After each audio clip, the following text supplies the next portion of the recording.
Kertas 2 ni dia bermula dengan soalan nombor 9. Dan dalam kertas 2 ni, dia soalan-soalannya di peringkat yang aras soalan itu. Soalan ni dia ada 6 aras. 3 aras pertama adalah aras yang rendah. 3 aras kedua itu adalah aras yang tinggi ya. Aras yang tinggi ni soalannya contoh soalan yang berada di kertas 2. Soalan esei lah 9, 10, 11. Dia terdiri daripada aras aplikasi ya. Aras aplikasi ni maknanya dalam soalan tu dia minta pelajar untuk membuat perhitungan. Pelajar menuliskan persamaan kimia. Ada sikit soalan kebat, soalan berfikir aras tinggi. Dia berikan situasi, pelajar fikirkan. Juga dia berikan soalan berkaitan dengan analisa. Dia berikan data. Daripada data itu dia minta untuk pelajar membuat perbandingan. Contoh kan, kenapa apabila menuruni kumpulan satu, kalium lebih reaktif berbanding litium. Itu soalan berkaitan dengan perbandingan. Itu dah masuk ke analisa. Dan ada juga soalan yang mereka cipta. Contoh macam soalan nombor 11. Dia berikan situasi dan diminta untuk pelajar menghuraikan satu eksperimen. Itu ialah mereka cipta. Maknanya pelajar mereka cipta, buat satu kaedah untuk menyelesaikan masalah. Dia dah masuk aras yang lebih tinggi. Dan macam mana kita nak dapat menjawab dengan baik? Caranya dengan membuat latihan-latihan. Itu sebabnya cikgu bimbing pelajar lah. Kita ada satu kelas GM dan satu lagi ialah kelas yang cikgu berikan latihan kepada pelajar, latihan-latihan yang mudah, dan itu sebabnya cikgu nak pelajar jawab supaya jawab sendiri. Cikgu dapat lihat apa masalah yang kebanyakan pelajar mengalaminya, dan nanti kita akan bincangkan bersama. Okey, ini soalan daripada kertas 2 yang hari tu, soalan nombor 9. Soalannya dia berikan 2 budak lelaki pegang belon, satu berisi gas hidrogen, satu lagi berisi gas karbon dioksida. Kedua-dua mempunyai isi padu yang sama, iaitu 1200 cm padu. Dan kalau gas ni kena sentiasa ingatlah, kalau unit dia cm padu, kita kena jadikan unit dia, kita tukarkanlah, kerana isi padu molar bagi gas adalah 24 desimeter padu. Dan apabila kita membuat secara matematik untuk buat apa-apa penyelesaian masalah, pastikan unitnya mesti sama, baru kita boleh selesaikan. Jadi kalau yang ini daripada sentimeter padu, kalau kita nak tukarkan kepada desimeter padu, kita perlu buat operasi bahagi 1000. Desimeter padu ini lebih besar, so yang ini kita bahagi 1000. Sebaliknya, untuk daripada desimeter nak jadi sentimeter padu, kita darabkan 1000. Jadi kat sini kita ada 1.2 desimeter padu. Dan soalannya ditanya, mengapa belon yang diisi dengan hidrogen boleh terapung? Okey, hidrogen nampak dia lebih tinggi, kerana ramai yang jawab hidrogen ni dia gas yang lebih ringan. Betul lah, tetapi kalau pelajar menjawab gas yang lebih ringan, pelajar tak akan dapat markah 5. Apa yang cikgu pesankan, cikgu tekankan apabila menjawab esei ni, sekiranya markah dia 5, pelajar perlu memberikan 5 statement. Maknanya kalau ada 5 statement ringan ni macam mana kena buktikan. So macam mana nak buktikan? Tentulah ada pengiraan dia. Macam mana nak kira dia? Kita kena kira lah. Kena buktikan dia ringan. Ringan ini pengukurannya adalah jisim. Jadi kita kena mencari jisim bagi gas hidrogen dan gas karbon dioksida. Akhirnya kesimpulan yang kita boleh buat, barulah kita boleh katakan dia ringan. Jadi kalau pelajar hanya menjawab ringan, dapatlah markah untuk kesimpulannya. Markahnya hanyalah 1. Bagaimana kaedah yang betul untuk menjawab soalan ini untuk mendapatkan markah maksimum 5? Sepatutnya yang pertama, daripada nilai yang dia berikan, isi padu, kita boleh cari mol. Jadi ini, kita cari mol. Dah cari mol, kita cari pula jisim untuk setiap satu. Sebab apa-apa dalam kimia ini, yang penting adalah mol. Daripada mol kita boleh cari jisim, kita boleh cari isi padu, kita boleh cari bilangan zarah. Itu dia punya perkaitan antara tiga. Kita belajar dalam bab yang awal dulu, dalam bab pengiraan formula kimia dan persamaan kimia. Kat situ kita belajar berkaitan dengan mol. Okay, so pengiraan dia jisim apabila pengiraan jisim ni dia sama dengan mol darabkan dengan jisim molar. So 44 ini adalah jisim molar bagi karbon dioksida. Jisim molar ni kita tambahkan setiap jisim atom relatif macam soalan kita yang minggu lepas yang cikgu berikan tu Dan kita akan dapat 22.2 gram 2.2 gram dan jisim hidrogen 0.1 gram. Barulah kita buat kesimpulannya.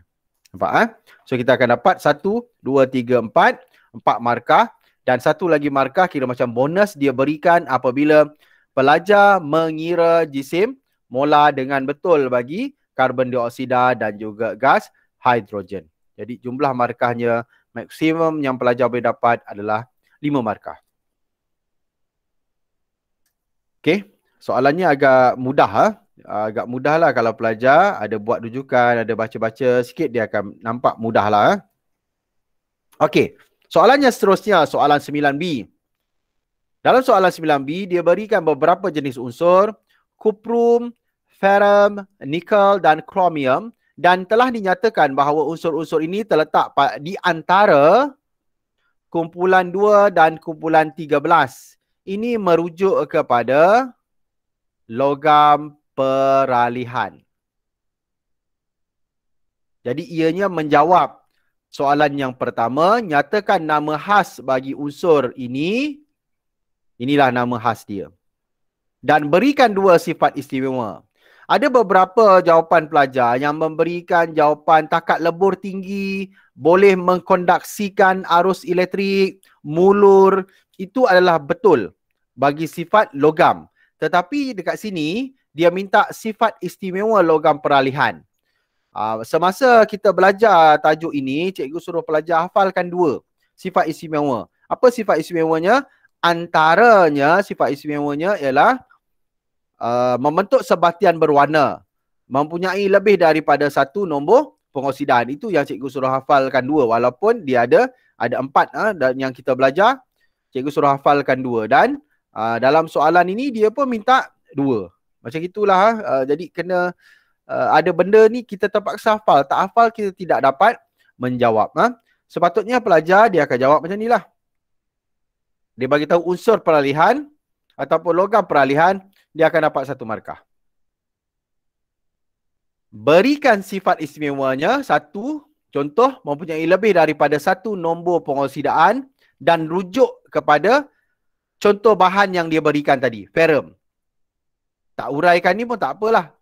Nombor pengoksidaan maksudnya ferrum ni cas dia ada ferrum 2, ada ferrum 3. Begitu juga macam kuprum kan. Kuprum dia ada cas positif. Boleh berikan contoh kuprum. Kuprum ada cas positif 1 dan juga ada cas positif 2. Seterusnya, berupaya membentuk ion ataupun dia sama ada kita katakan dia akan membentuk ion berwarna atau dia akan membentuk sebatian. Dua-dua boleh. Sebatian berwarna. Contoh kita berikan kuprum. Kuprum kalau dia membentuk ion berwarna biru, sebatian ada warna biru dan ada beberapa lah yang warna lain. Tapi kita nyatakan contohnya adalah kuprum, pelajar akan mendapat markah 2. Maknanya sifat istimewanya dapat 1 markah, contoh bahannya dapat 1 markah. Juga ini adalah jawapan-jawapan lain yang boleh diterima yang ada dalam buku teks merupakan sifat istimewa bagi unsur peralihan. Ini pun soalan yang agak mudah lah kalau pelajar membaca. Soalan C. Menunjukkan perwakilan piawai bagi atom unsur Z. So untuk unsur Z ini kalau kita lihat, dia ada nombor besar, dia ada nombor kecil. Nombor besar ini adalah nombor nukleon. Nombor kecil adalah nombor proton. Selalu cikgu ajar, cikgu tekankan perkara inilah. Tolakkan ini, kita dapat 14. 14 ini adalah bilangan neutron. 13 ini bilangan proton. Proton duduk dalam nukleus, dia bercas positif. Lawan dia ialah elektron yang bercas negatif, duduk dekat petala. Kita boleh susun dia. Kat petala macam ni ya. Petala pertama isi dengan 2. Petala kedua isi dengan 8. Balance dia kita letakkan 3. Dan daripada maklumat ini kita tahu bahawa dia berada pada kumpulan 13 dan dia adalah logam. Dan apabila dia membentuk sebatian, dia akan jadi sebatian ion dengan cara melepaskan elektron. Okey, kita lihat kepada soalan ni apa yang dia nak. Bagaimana menentukan kedudukan unsur Z dalam jadual berkala unsur? So kita akan gunakan pengetahuan kita yang kat sini lah. Kita tahu bahawa Z ini terletak pada kumpulan 13. Kenapa?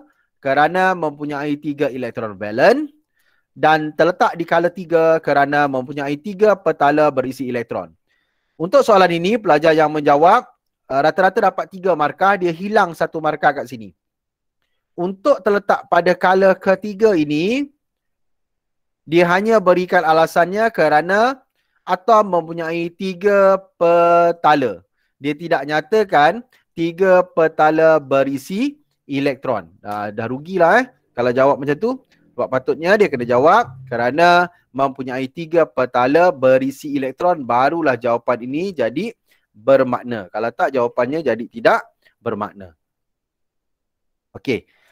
Itu soalan A, B, C dan ini adalah soalan D ya. Eksperimen yang telah kita buat hari itu. Apa yang dia buat kat sini? Tindak balas unsur P, Q dan natrium dengan unsur oksigen. Dia panaskan dalam atas sudu ini dan dia masukkan dalam balang gas berisi dengan gas oksigen dan dia akan nampak nyalaan lah nanti akhirnya serbuk putih terhasil. Dan dia melibatkan logam alkali. Logam alkali ini adalah kumpulan 1. Dekat soalan akan diberikan dengan jadual perkalaan. Kita boleh lihatlah susunan dia. Mula dengan lithium, natrium, kalium dan juga rubidium. Hidrogen ditumpang aja, kita tak payah nyatakan. Okey, apa lagi yang dia berikan? Dia berikan keputusan eksperimen, iaitu pemerhatiannya. Pemerhatiannya kalau kita lihat yang paling mudah lah yang ada nama natrium. Terbakar terang dengan nyalaan kuning. Okey, so natrium terbakar terang dengan nyalaan kuning. Q terbakar perlahan. Kalau natrium terbakar terang, Q terbakar perlahan, maknanya Q berada dekat bawah. Q itu adalah kalium. Q terbakar perlahan. Perlahan ni maksudnya dia merujuk kepada yang terbakar perlahan yang atas bukan yang bawah. Ini Q. Okey. Dia semakin bawah, dia semakin reaktif tindak balas disebabkan oleh kemudahan untuk menjadi ion. Tersilap tadi tu. Okey, dan P terbakar sangat terang. So P itu adalah kalium. Sebab dia terbakar sangat terang, yang dekat bawah tu dia lebih reaktif. Kita lihat soalan dia, kenal pasti unsur P dan unsur Q, telah menjawab soalan kat sini. Bandingkan kereaktifan. Nampak soalan perbandingan ni soalan analisa. Dia suruh bandingkan kereaktifan P dan Q dengan gas oksigen. So bila banding, jawapan yang pertama yang kita perlu jawab ialah kita nyatakan mana yang lebih reaktif. Jadi kita kena jawab bahawa P lebih reaktif. Ini dah dapat 1 markah. Kenapa P lebih reaktif? Okey. Dalam tindak balas ini apa yang berlaku adalah ini contoh natrium tambah gas oksigen, dia akan jadi sebatian ion. So untuk jadi sebatian ion, natrium dia perlu melepaskan 1 elektron. Oksigen perlu menerima 2. So apa yang akan berlaku ialah ini sebatian yang terbentuk. So kereaktifan ini bergantung kepada kemudahan untuk menjadi ion. Nak jadi ion macam mana? Perlu melepaskan elektron. So natrium dia perlu melepaskan elektron. Lithium perlu melepaskan elektron. Kalium perlu melepaskan elektron. Siapa yang lebih mudah untuk melepaskan elektron? dia lebih reaktif. So kat sini kita tahu bahawa K ni dia lebih reaktif kerana dia lebih mudah untuk melepaskan elektron. Kenapa dia lebih mudah untuk lepaskan elektron? Yang dilepaskan itu adalah elektron valen, elektron yang terletak pada petala yang terakhir. Kenapa sesuatu atom itu lebih mudah untuk melepaskan elektron? Syaratnya adalah saiznya lebih besar. Kenapa bila saiz lebih besar, mudah untuk lepaskan elektron? Kerana daya tarikan antara nukleus dan elektron itu lemah. Daya tarikan yang lemah ini mudahlah untuk elektron itu lepas. Dan itu adalah jawapannya lah. Tapi kita susun dalam bentuk ayat yang cantik. Pertama, kita nyatakan unsur P lebih reaktif. Kedua, kita nyatakan saiz dia lebih besar. Daya tarikan mesti nyatakan antara siapa? Nukleus dan elektron lemah. Maka atom mudah untuk melepaskan elektron. Dapat 4 markah. Soalan ini sebenarnya pernah kita bincangkan dalam soalan-soalan yang pernah cikgu berikan kepada pelajar sebagai latihan. Sama ada dalam sesi bersemuka hari itu, dalam Nota Pintar ada. Satu lagi kita pernah buat ni masa latihan. Jadi kalau pelajar sentiasa buat semakan, insya-Allah pelajar boleh jawab. Okey, kita bergerak kepada soalan 10. Soalan 10. Kalau kita lihat, dia masih yang sama lagi lah. Dia berikan perwakilan piawai. Ada nombor nukleon, ada nombor proton. Gunanya kita boleh buat macam ni. Susunan elektron. 17. Apa pengetahuan yang kita dapat? Pengetahuan yang asasnya kita dapat, kita tahu dia ni adalah bukan logam. Ini adalah logam. Kumpulan 1, yang ini kumpulan 17. Apa lagi maklumat yang kita boleh dapat kalau dia kumpulan 17? Nama dia halogen. Apa lagi yang kita boleh dapat? Dia ni wujud sebagai diatom. Nampak, Ini kemahiran yang pengetahuan yang mesti ada pada pelajar. Apa maksud diatom? Dia tak boleh wujud macam natrium. Natrium dia boleh wujud macam ni. Na. Tetapi untuk klorin dia mesti wujud sebagai Cl2 kerana dia tu adalah gas diatom. Okey. Kita berbalik kepada soalan. Berdasarkan rajah, bandingkan saiz atom bagi kedua-dua unsur natrium dan klorin. Okey, kita lihat saiz atom. Petalanya sama. Yang berbeza kat sini adalah bilangan proton. Apabila bilangan proton meningkat, saiz akan menjadi kecil. Jadi klorin lebih kecil. Kenapa saiz dia lebih kecil? Kerana bilangan proton dia banyak. Proton ni apa dia? Yang duduk dalam nukleus bercas positif. So apabila proton dia banyak, dia boleh tarik elektron yang ada dekat petala menghampiri nukleus. Itu menyebabkan saiz dia semakin kecil. So alasannya, ni pertama, bila bandingkan, nyatakan. Kenapa tadi tu? Bilangan proton klorin lebih banyak. Apa kesannya? Daya tarikan. Daya tarikan mesti nyatakan. Antara siapa? Antara elektron dan nukleus. Lebih kuat. Kesannya lagi, elektron klorin ditarik lebih dekat dengan nukleus menyebabkan saiznya menjadi kecil. Nampak mudah sebenarnya untuk kita menjawab ni Natrium dan atau klorin boleh bertindak balas membentuk sebatian yang mempunyai takat lebur yang tinggi. Dia berikan hints kat sini Takat lebur dia tinggi. Terangkan bagaimana sebatian itu terbentuk. Sebatian ni ada dua jenis. Satu ion, satu covalent. So sekurang-kurangnya bila pelajar lihat yang ini ada logam. Kan? Cikgu ingatkan selalu ini adalah ikatan yang terbentuk adalah ikatan ion. Kita juga dah biasa dengan natrium klorida. Beberapa latihan kita dah buat berkaitan dengan bagaimana pembentukan ikatan ion di dalam natrium klorida.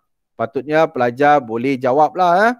Dan apa yang perlu kita ada dalam penerangan berkaitan dengan sebatian? Yang perlu kita ada ialah atom mana yang akan mula kita tuliskan susunan elektron. Lepas kita kata atom mana yang akan melepaskan elektron, atom mana yang akan menerima elektron untuk menjadi ion-ion. Seterusnya nanti ada daya tarikan elektrostatik, itulah ikatan ion.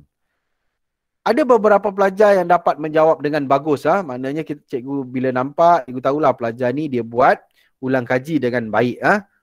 Sebab dia dapat apa yang cikgu cakap ayat tu yang ada dalam nota pintar, dia gunakan untuk menjawab soalan ini.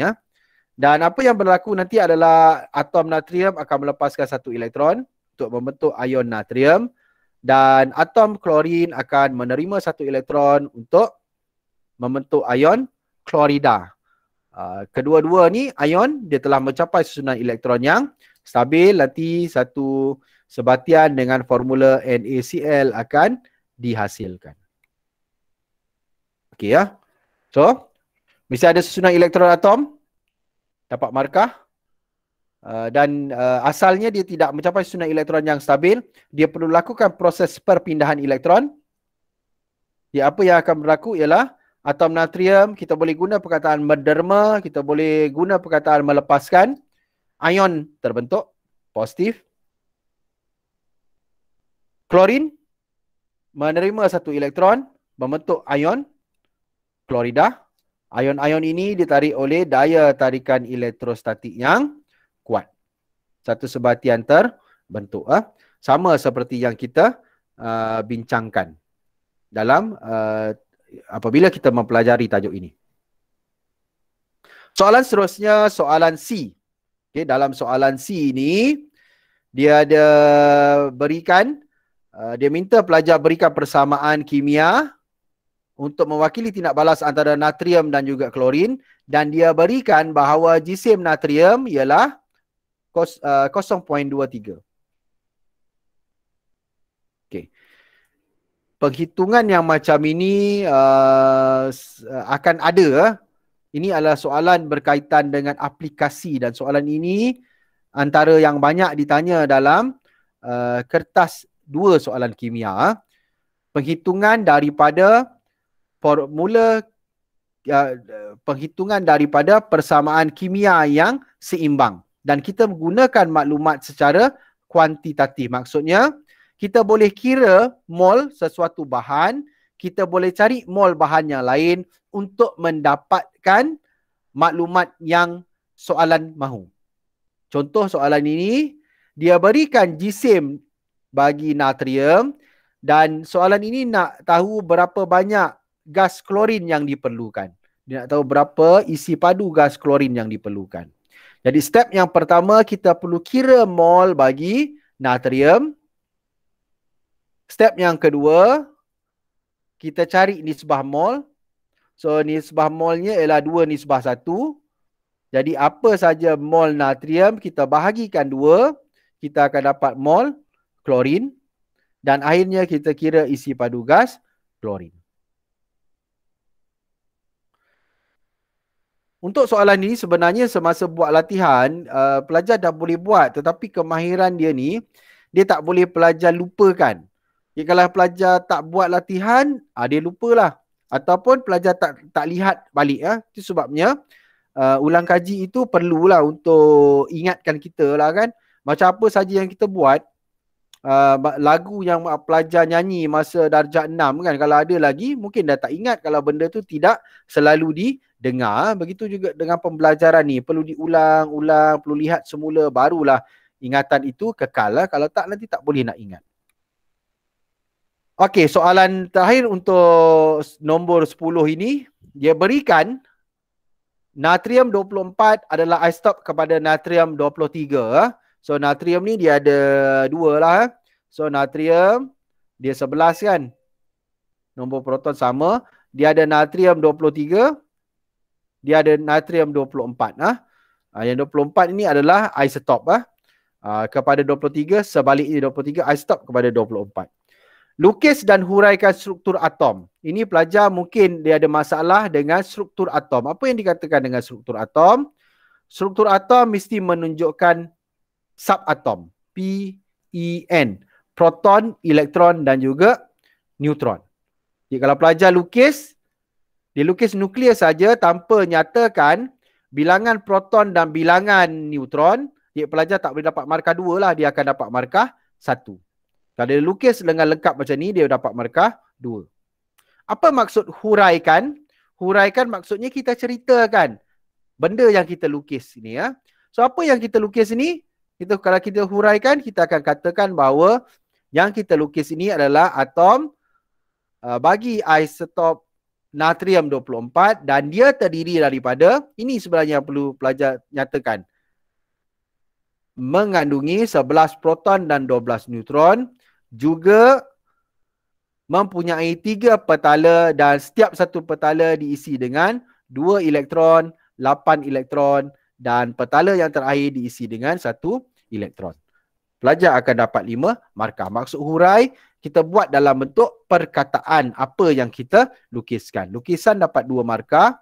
Huraikan tadi, huraikan subatom, kita nyatakan proton, kita nyatakan neutron dan kita nyatakan elektron, kita akan dapat 3 markah. Jadi jumlah keseluruhan markahnya adalah 5. Soalan D2, terangkan mengapa natrium 23 merupakan dan 24 merupakan isotop. Isotop ni dia mesti ada sama, dia mesti ada berbeza.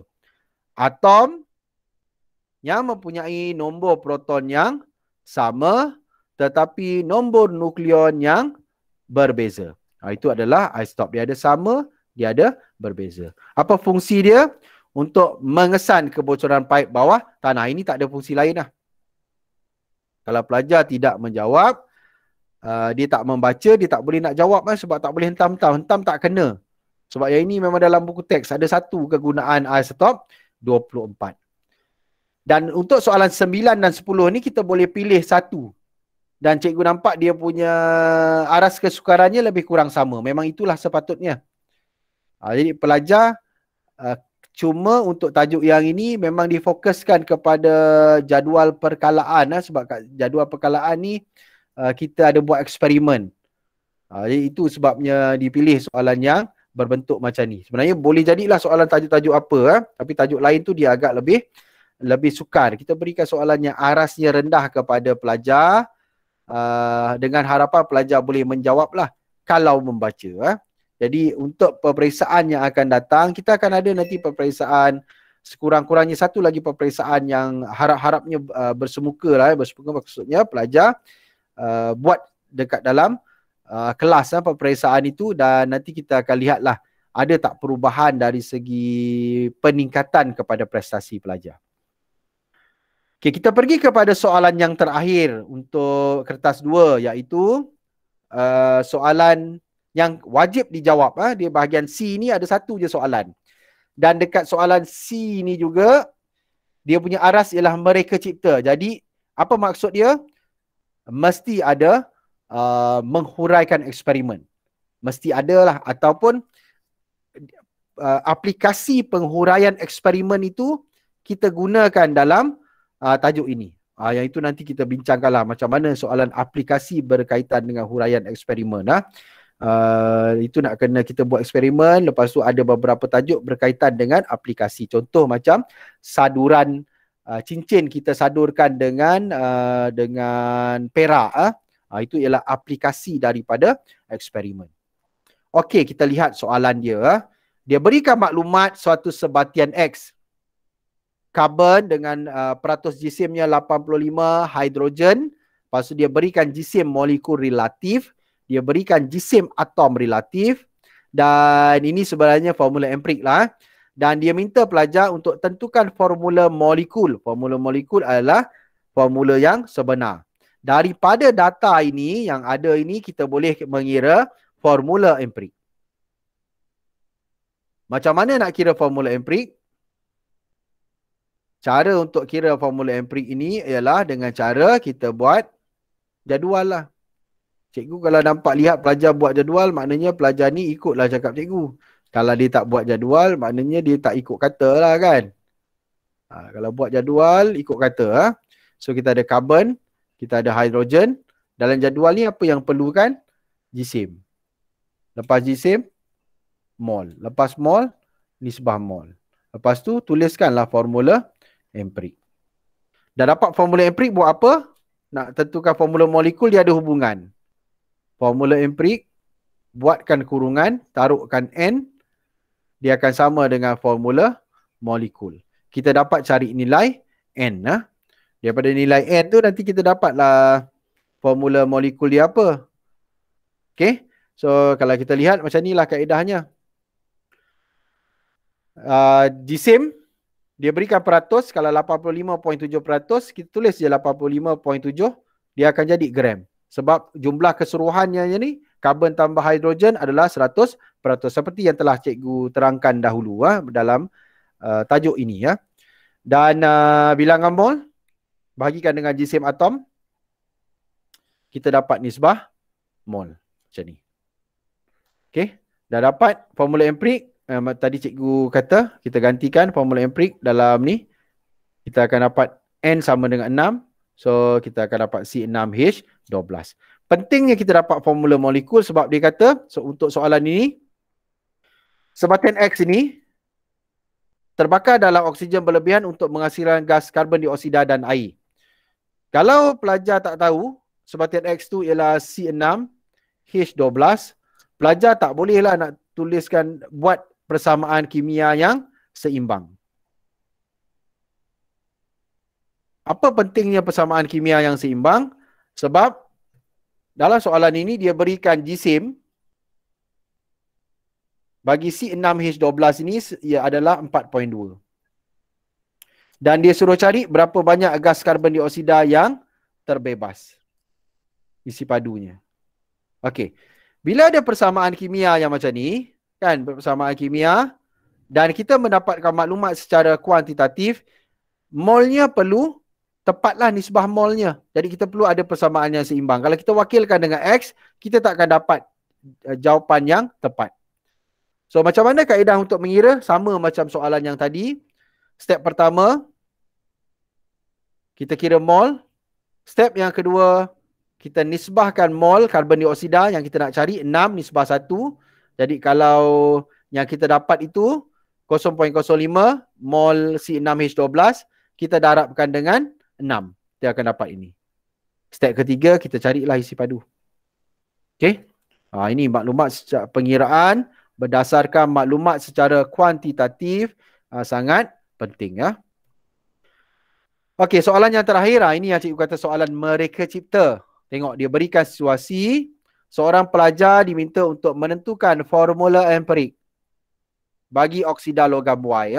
So, untuk menentukan formula empirik, kita ada dua kaedah. Kaedah yang pertama, yang macam ni.